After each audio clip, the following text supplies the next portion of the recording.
Vous êtes sur TV5 Monde, bienvenue si vous nous rejoignez dans 64 minutes, c'est l'heure de 64 débats. Mondial 2026 de football, faut-il boycotter les États-Unis en raison de la politique controversée de Donald Trump? La petite musique commence à se faire entendre, en particulier en Europe. Avec nous pour en parler, Éric Coquerel, bonsoir. Bonsoir. Soyez le bienvenu, vous êtes député français LFI, la France Insoumise, grand passionné de football.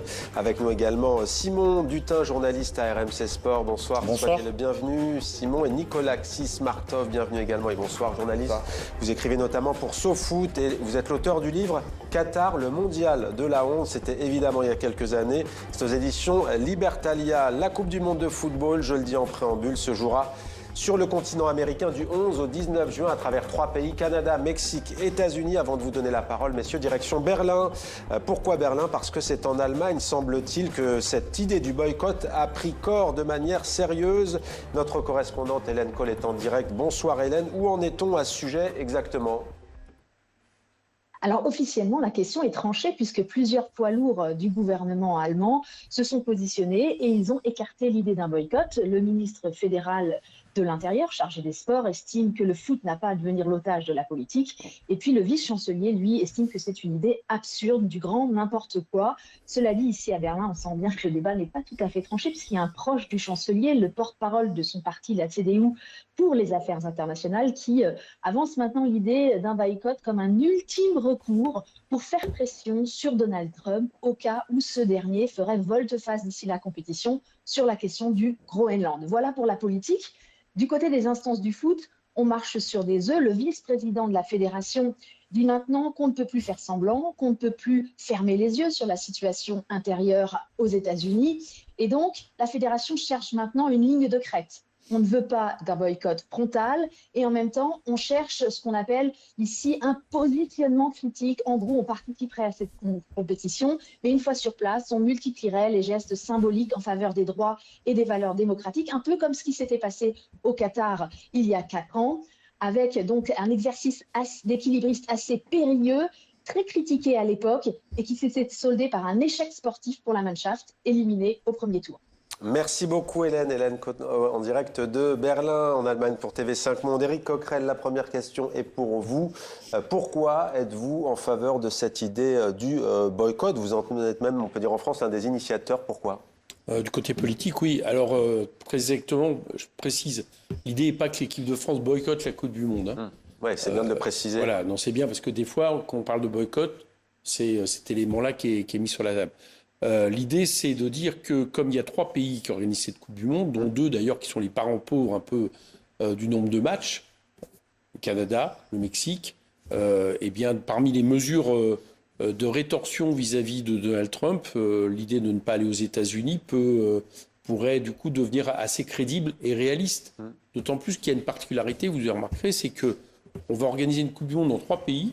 Et le pays, on va dire, leader de cette Coupe du Monde est en train de s'en prendre aux 2 autres, avec des menaces, pas qu'un peu. Là, il y a un tweet de Donald Trump il y a quelques jours, c'est avec de l'IA, il reçoit tous les dirigeants européens, un peu comme les sermonnant comme des enfants, et on voit une carte sur laquelle il n'y a pas seulement le Groenland, qui est avec bannière étoilée, il y a aussi le Canada.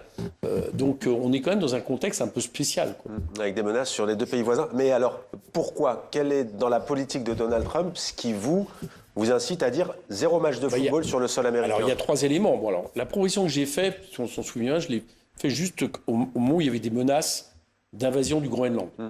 Moi, j'ai tendance à penser que si l'invasion avait eu lieu, et rien ne dit que Donald Trump ne va pas revenir sur cette affaire, je crois que la question du boycott serait montée très vite, si vous voulez. Simplement parce que c'est une partie du territoire européen appartenant à un membre de l'OTAN. Donc on voit bien qu'on serait rentré dans une situation telle qu'il aurait été quand même compliqué du coup d'aller aux États-Unis. Mais sinon, il y a 3 raisons. Il y a d'abord le fait que Donald Trump est en train de jeter par la fenêtre le droit international. Pas qu'un peu. Bon, y compris en allant mettre une organisation concurrente de l'ONU en place, dénoncer quatrièmement toutes les instances internationales et que la FIFA, c'est une instance internationale. La deuxième raison, c'est le climat intérieur, c'est-à-dire il y a avec ICE, c'est-à-dire une milice, il faut bien dire son nom, qui sème la terreur dans pas mal d'endroits des États-Unis, il y a quand même quelque chose d'inquiétant qui est en train de se faire. Cette police fédérale de Voilà. l'immigration. Et la troisième chose est plus sportive, parce qu'il a normalement un certain nombre de cahiers des charges. Le fait que, par exemple, puisse être exclu des supporters de 15 pays, dont par exemple le champion d'Afrique, le Sénégal, le fait que les signes LGBT puissent être, comme ça a été au Qatar, on puisse imaginer qu'ils soient exclus des stades, le fait que les prix des places soient 5 fois plus chers qu'ils l'étaient au Qatar, le fait qu'il menace des pays, des villes organisatrices comme Boston et je crois San Francisco, si je ne me trompe pas, d'être privés de la Coupe du Monde s'ils ne sont pas suffisamment obéissants. Ça fait beaucoup de griefs selon vous. Ce que je peux dire, c'est qu'il y a une récupération politique du football, quoi. Nicolas Xismartov, est-ce que vous êtes pour ce boycott? Est-ce que vous auriez écrit là le même livre que vous aviez écrit pour le Qatar? Alors c'est quand même deux situations différentes. Moi, ce que je remarque, mais c'est ce qui me frappe le plus, c'est à quel point dans mon livre, il y a marqué le boycott n'aura pas lieu parce que je savais que la France ne pouvait pas vendre ses rafales et boycotter le Qatar. Donc je n'étais pas naïf, je savais comment fonctionnait la géopolitique. Mais ce qui me fascine, c'est que Donald Trump a rendu audible, discutable, la question du boycott de la Coupe du Monde de football par les gouvernements. Et moi, je me place d'abord à ce niveau-là. La fédération allemande, non, mais en Europe, par exemple, les fédérations dépendent des gouvernements. En France, il y a une délégation de service public. C'est au gouvernement, à l'État de prendre une décision. Mais non pas qu'on le valide, mais aujourd'hui, on en discute calmement. Moi, j'ai fait des plateaux télé où j'étais très étonné de voir des gens, y compris situés à droite. Ils étaient contre, mais c'était plus le méchant wokiste islamo-gauchiste qui vient nous embêter, à nous gâcher notre plaisir. C'était plus du tout ça. Trump a une telle virulence dans son approche de la politique internationale que ça a un peu réveillé tout le monde. Moi, je rebondirais sur plusieurs choses qui ont été dites. Je ne sais pas si j'écrirai exactement le même bouquin et j'en sors un le 6 mai où je vais expliquer un peu quand même mon point de vue. Mais la chose qui est pour moi très importante, c'est qu'il y a effectivement la question de la géopolitique. Le positionnement de Donald Trump, ça a été très bien expliqué. Il y a aussi peut-être se positionner en solidarité avec les personnes qui se mobilisent aux États-Unis même contre ce qui est en train de se passer, pris de leur vie parfois. Pourquoi ne pas aller sur place pour les soutenir justement? Mais moi, la question, c'est, je ne me peux même pas me positionner sur est-ce que l'équipe doit y aller. C'est savoir qu'est-ce que nous, on envoie comme message à Trump. Et il y a un dernier point, et puisqu'on voit des photos de Trump avec Infantino, c'est qu'il faut sauver le football de Trump et d'Infantino. Monsieur Infantino, qui est devenu le laquais de Donald Trump, et encore, je suis poli, c'est un point où même Sepp Blatter trouve que ça devient compliqué. Et je rappelle enfin autre chose, il y a des figures aujourd'hui dans le football, et M. Leroy par exemple, qui est un entraîneur très respecté, qui expliquait l'Afrique ne peut pas se faire, comment dirais-je, étouffer par la suppression des aides comme USAID, se faire humilier en permanence par les États-Unis, jusqu'à avoir des propos à son égard qui sont d'un racisme venant d'un État assez hallucinant, notamment sur les Somaliens, et se rendre sur place. Voilà. Je rappelle par ailleurs que M. Philippe Diallo est d'origine aussi sénégalaise et je ne sais pas s'il sera en sécurité en circulant autour d'un stade avec ICE. Simon Dutin, faut-il mettre hors jeu, oui ou non, les États-Unis? Alors moi, je vais vous surprendre, je suis contre le boycott et je pense qu'il est, au nom justement d'un principe de réalité absolument impossible à envisager. Je crois que c'est les Jeux Olympiques de 1980 qui avaient été boycottés par certains pays occidentaux. Bon, ça n'a pas permis de faire tomber, a priori, ni le mur de Berlin tout de suite, ni l'URSS. Donc, il faut se demander ce qu'on cherche par ces actions. Et encore une fois, Nicolas l'a rappelé, on parle d'un pays qui, jusqu'à preuve du contraire, reste un pays démocratique, même s'il y a, on en convient tous, un glissement autoritaire de la part de... S'il envahit le Groenland, on ne peut pas dire à l'Ukraine... on ne peut pas dire à la Russie, vous envahissez l'Ukraine, vous ne pouvez pas... C'est le seul le point d'accord que j'aurais avec le développement qui a été fait par M. Coquerel. En effet, si d'ici la Coupe du Monde, il y avait une invasion du Groenland, voire du Canada, comme il a menacé de le faire avec... S'il y a des drones américains qui bombardent le territoire mexicain, comme aujourd'hui, ils le menacent contre les narcotrafiquants... Je veux bien qu'on fasse de la politique fiction. Et voilà, de la politique fiction. Jusqu'à preuve du contraire, ça n'est pas encore sur le point d'arriver. Je pense que il vaut mieux. Enfin, moi, je suis pour une présence critique qu'une une absence qui serait un peu démissionnaire. On l'a vu récemment, vous parliez de la police ICE. On a quand même un émetteur très fort, nous, Français, avec Victor Wembanyama, la superstar de l'équipe de basket des San Antonio Spurs, qui s'est récemment, en conférence de presse, donc on lui a un peu tendu la perche, s'est exprimé justement sur les agissements de cette police. Cette déclaration, elle a fait le tour du monde, pas seulement dans les sphères des amateurs de sport. Elle a eu beaucoup plus de retentissement que tous les reportages, que les radios, les télés françaises ont pu y consacrer. Donc pour vous, c'est l'occasion, justement. Je préfère un Kylian Mbappé en conférence de presse à Boston ou à New York en disant que les agissements de ICE sont absolument scandaleux ou que la politique migratoire des États-Unis Sur cet argument, Éric Coquerel, vous entendez, c'est intéressant. Par exemple, prenons le match Égypte-Iran. Bon, les deux pays et les deux fédérations disent attention, surtout pas de signes LGBT dans les stades. Dans les stades, c'est le match des fiertés. Il a été maintenu, mine de rien, malgré effectivement les protestations. Est-ce que ça peut pas être une vitrine politique? Alors attendez, parlons d'abord du principe. D'abord, est-ce que oui ou non c'est imaginable de boycotter un pays organisateur d'une Coupe du Monde? Moi j'espère que oui. Je veux dire, je ne vais pas revenir sur les périodes de l'histoire, organisation de Coupe du Monde ou de Jeux Olympiques. Je ne fais pas raison, mais juste, je pense que rétroactivement, je pense que tout le monde admettra que c'était une erreur d'aller à Berlin en 1936. Un minimum. Bon. J'espère qu'on commence à se dire que c'était peut-être une erreur d'aller en 78. Moi, j'étais contre. Je me suis fait virer d'un lycée pour ça. En Argentine. Parce que Johan Cruyff n'était pas allé, justement. Et Cruyff n'était pas y allé. Et rétrospectivement, je me rappelle que les débats étaient les mêmes. Même Dominique Rocheteau se posait les mêmes questions.